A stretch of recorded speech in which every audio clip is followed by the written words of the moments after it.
All right, Sports Inquirer here with Coach Ron Hunter from Georgia State basketball. Team is on an 8-game winning streak. Just overall impressions of how you've been able to get on this nice run here. Well, we got healthy. I mean, we had a great win at Middle Tennessee in December, and from that time, we had some injuries. D'Marcus lost 4 games, and Isaiah Williams missed a couple of games, and we were just kind of going through not going through the motions, but it's when you take your backcourt away from anyone, it's going to be tough. But we've gotten healthy, and we've got confidence. We started to play well, and lo and behold, we're in first place, and we got 8-game winning streak. You take a lot of pride in your defense. You always talk about that. You had a conference-wise best performance last game against Monroe, 55 points.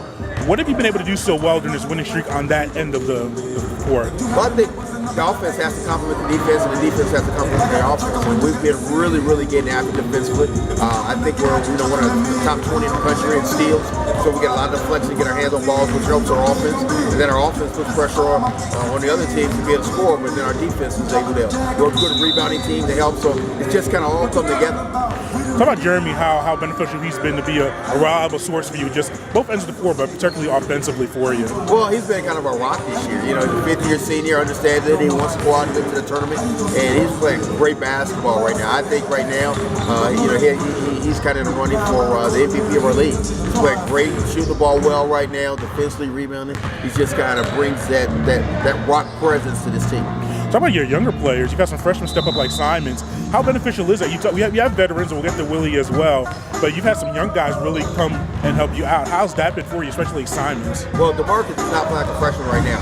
Not early in the season, just like most high school kids are coming in, not quite sure, but he's really picked up. His learning curve is going really quick right now.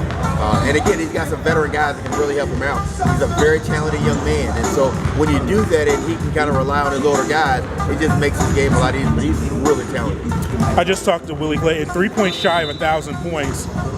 Discuss how you got him to the program and how he's acclimated himself and reaching a milestone like 1,000 points. Yeah, it's always great. Jeremy did it, and now Willie gets an opportunity, especially when you do it as a transfer.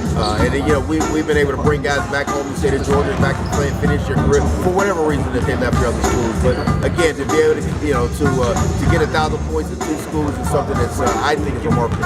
Are you starting to find that now? You don't talk about specific players. I know you're not allowed to do that, but from Kevin Ware to Willie, guys that started their careers outside of the state are now finding themselves back here. Is that just something that you leave yourself open to that? Are you open to other guys? How does that process work? Well, I think, we're an urban institution. I think when you're an urban institution, you got a lot of kids that want to go home and realize that, the grass is greener on the side, and they want to come back. And we've kind of made a niche of that, and not just here, but in other major cities. That just happened when I was in Indianapolis. Kids want to go away and then come back to home because they didn't have success. So we've just got to market with it, and it's worked for us. Now you have Appalachian State and Coastal, teams that are behind you in the conference, but still road contests.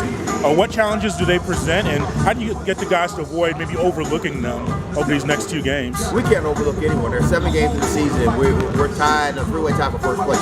So if you want to win it, go win all 7 games. But every game from here on out for us is a championship game. And so we're playing for a championship. So we got 7 championship games we got to play. And lastly, off the court, I read an article online about your professional players, not only in the NBA, but beyond. Discuss that process and these guys, and because we look at professional sports really just NBA and bust, but discuss from the D League to international, and having that network around the world, literally, of all of your guys being out there making a career out of this sport. Well, one of the things that we wanted to do is build a culture here. And there's a lot of ways that you can play basketball and make a lot of money doing it. And our guys have really taken advantage of that and doing very well at it, to be honest with you. And we're really proud of that. And so, again, that starts with the culture that we build here. And then those guys take that to various parts of the world and continue their basketball careers.